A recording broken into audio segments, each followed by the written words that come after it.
Sugar is fine for you. I know that this is probably a pretty controversial thing to say on the internet, health sphere in general.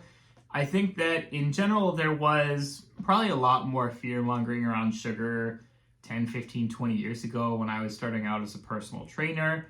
At the time, we started having a lot of the research coming out showing that, sugar is actually not any necessarily better or worse for you than any other kind of carb. And to unpack that, obviously, that's not to say that you should consume all of your carbohydrate intake per day from sugar, right? That's silly.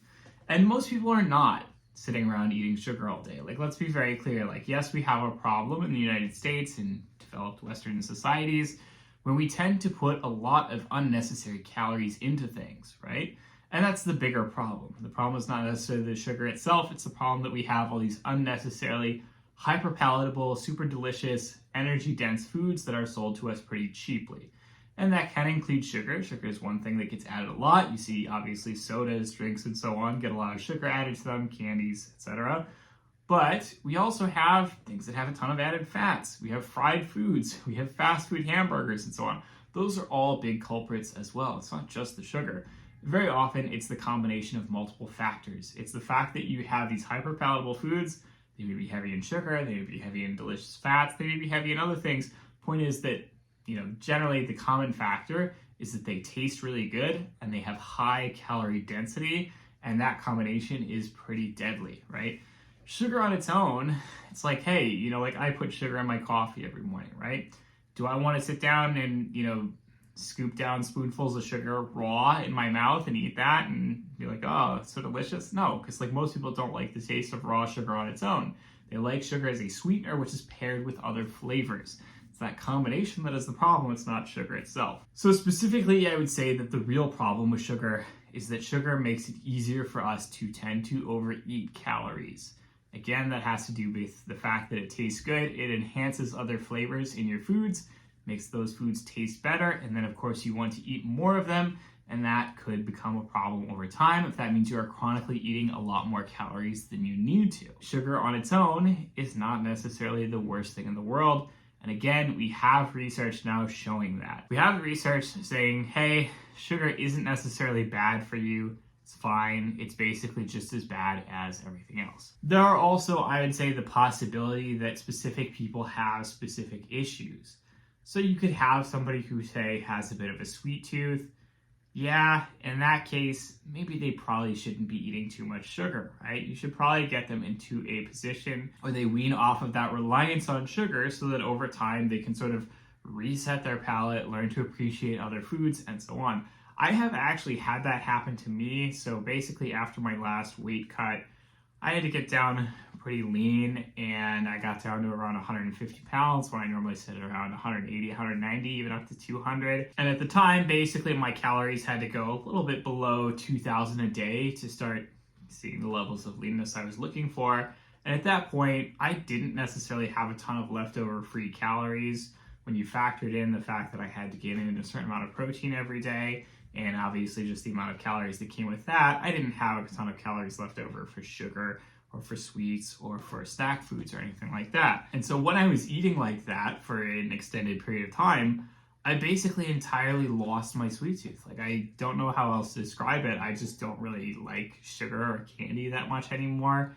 Yes, I do like it in small amounts, but I don't like it nearly as much as I used to. And in fact, it's made it, in many cases, a bit of a struggle now in a bulking phase of my training, where I actually need to be eating a lot more calories. And sometimes I'm struggling to do that simply because it's I don't want to eat, I don't want to eat anything with, hyper palatable, high calorie foods. I just don't want to. It's I don't have the stomach for that anymore. And so, yeah, sugar can be a problem for some people.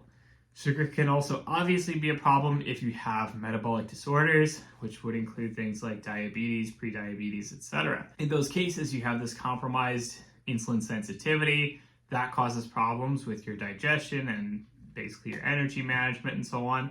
And so a person like that, it's yes, you probably would want to minimize the amount of sugar intake, minimize the amount of carb intake, and do so in order to help manage that condition, right? But again, that's specific people. That's not everybody. That's specific people who are dealing with those conditions. In a general sense, again, What that means is that sugar is healthy, acceptable for most people, so long as they don't overdo it. Again, I have sugar in my coffee every day. I don't necessarily like to do artificial sweeteners. I can enjoy them sometimes, especially again if I'm like deep in a cut and I need to save every possible calorie that I can. But I mean, like most of the time that's not the case. Now it's like, well, like maybe I should be putting more sugar in my coffee.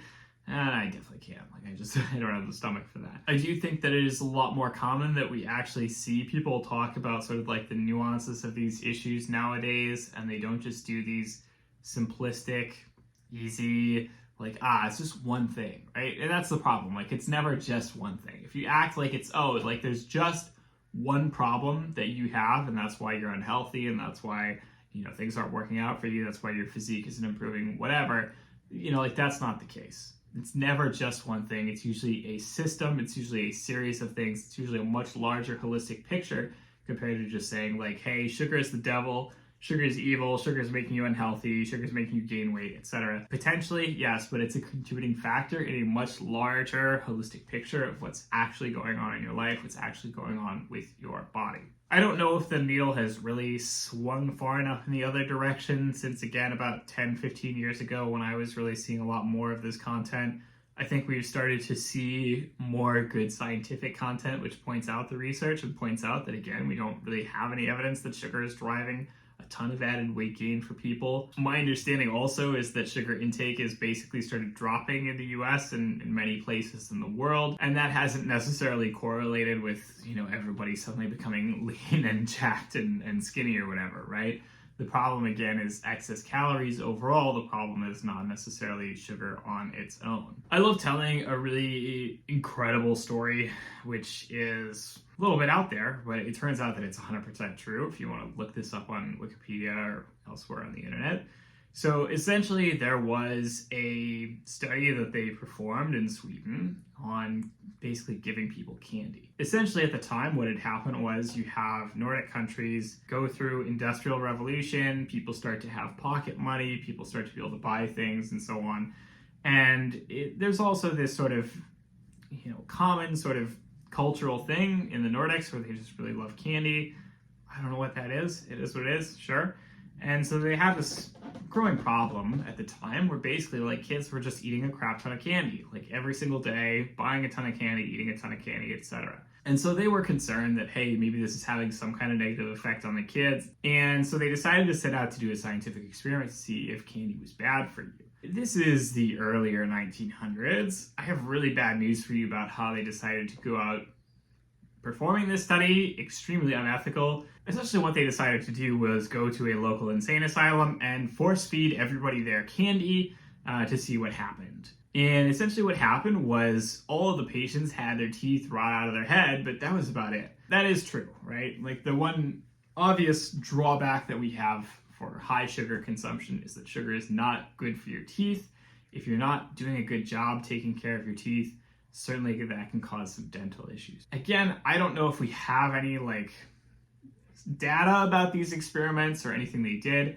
I would not suspect that they kept good data, or that if they did, it's really widely available today. The interesting thing about this story is that they didn't find that, suddenly all these people gained a ton of weight or keeled over and dropped dead or anything like that, at least, again, from my understanding.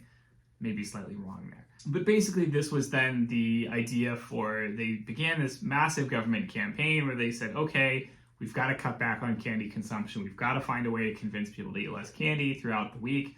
And so what they did was they basically sort of made this national movement, did a lot of advertising, etc., to try and get people to eat candy specifically on, I think it was Friday or Saturday. I'm forgetting which day of the week. But essentially they just said hey, you got one day of the week, you can pig out on that one day of the week on your candy, but try not to do it the rest of the week. And this actually went really well, was extremely effective, and managed to get people to, basically eat a lot less candy overall, while also allowing them to have one day a week where they could go hog wild and feel like, yeah, I really enjoy eating a lot of candy. It became a bit of a national, sort of, cultural thing, right? It's wild to think about the way people used to eat, right? It's wild to think about the fact that we've done experiments like this in the past. The evidence is basically around to a certain extent.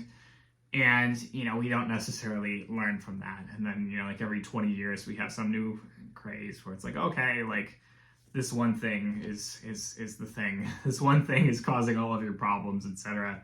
Basically, again, bit of a silly story, bit unethical, bit incredible. You can go look this stuff up. I've actually also written a article about this on my blog as well, which I will link in the comments. Anyway, that is all for this week's video. As always, hope you've enjoyed it. Don't hesitate to like, comment, subscribe, comment down below. Let me know what you'd like to see in future videos. Smash that notification bell. All those wonderful things that you do when you're excited about a YouTube video that you see online and you're like, oh boy, I love that. Talk to y'all next week. Have a good one.